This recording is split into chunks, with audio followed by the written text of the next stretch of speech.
Well, hello everyone. I hope you're having a great day today. Hey, guess what? It's Friday.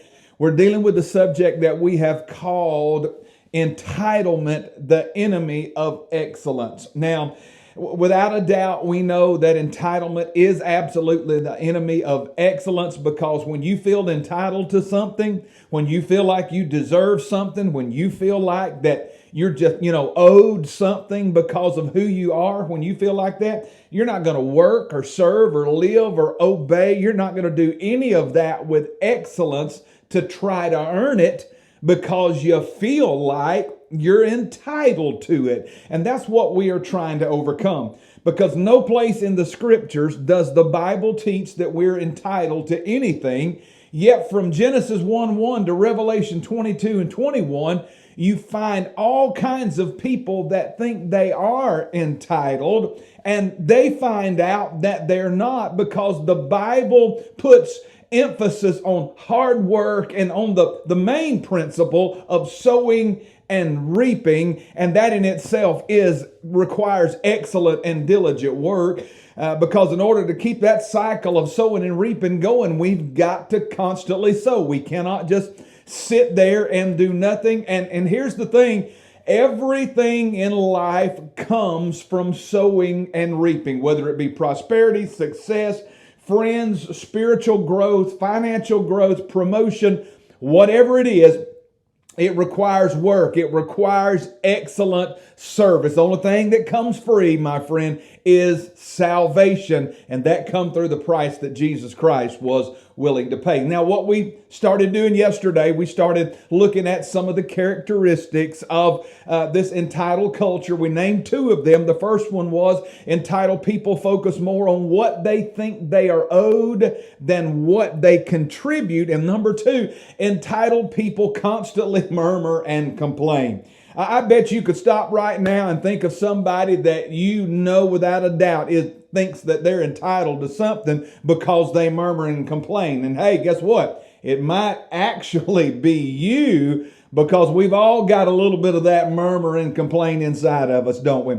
So let's move on to the last two that we're going to talk about as we finish this up this week. Number three, entitled people are not grateful people. And that's just simply it. They're not thankful. They're not grateful. They don't give God praise for everything that they have. That's what entitled people are. They're never thankful for anything that they have. And the facts are really simple. How can you truly be thankful for something that you feel entitled to? I mean, if it was owed you, how can you be thankful for it if you feel like that you deserve it or you're entitled to it?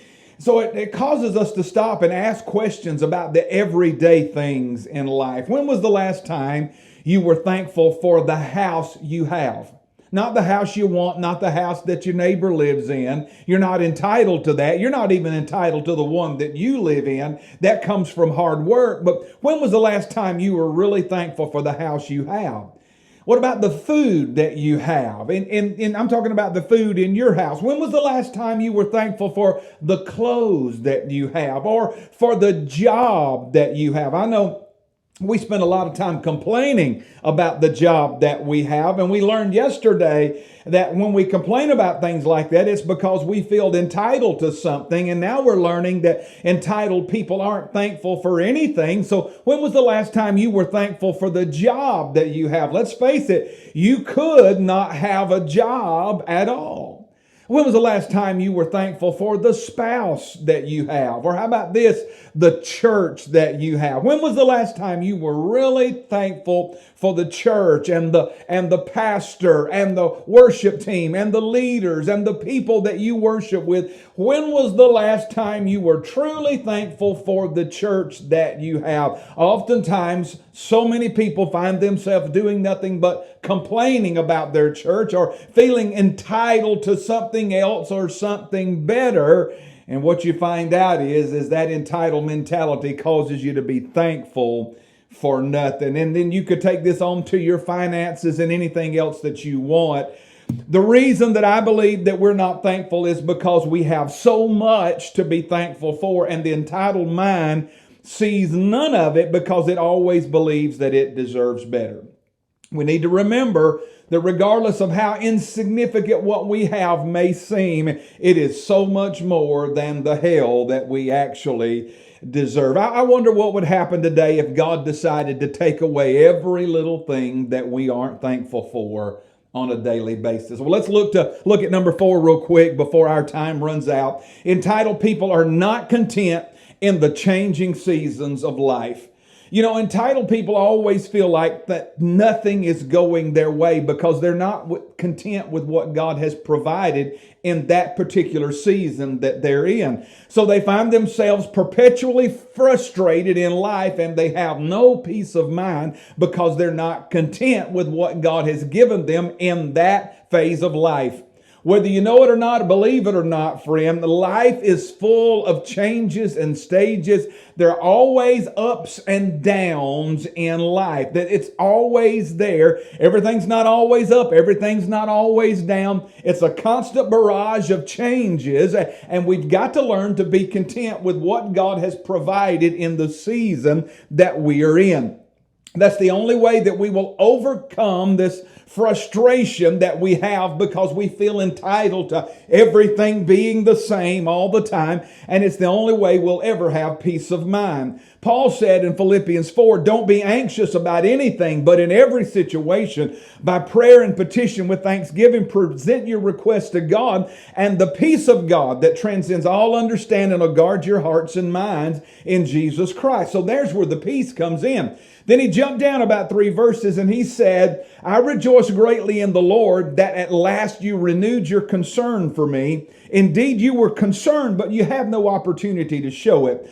He said, I'm not saying this because I am in need, because I have learned to be content whatever the circumstances. I know what it is to be in need, and I know what it is to have plenty. I've learned the secret of being content in any and every situation, whether well-fed or hungry, whether living in plenty or in want.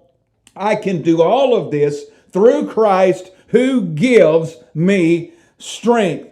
So Paul said, I have learned the secret of being content. He said, I don't feel entitled that things should always be the same. I don't feel entitled that things should always be a mountaintop experience, that it should always be rainbows and unicorns. I don't feel entitled to that. He said, I have learned how to be content in every situation, and it is Jesus Christ that gives me the strength and empowers me to be able to be content in every circumstance of life.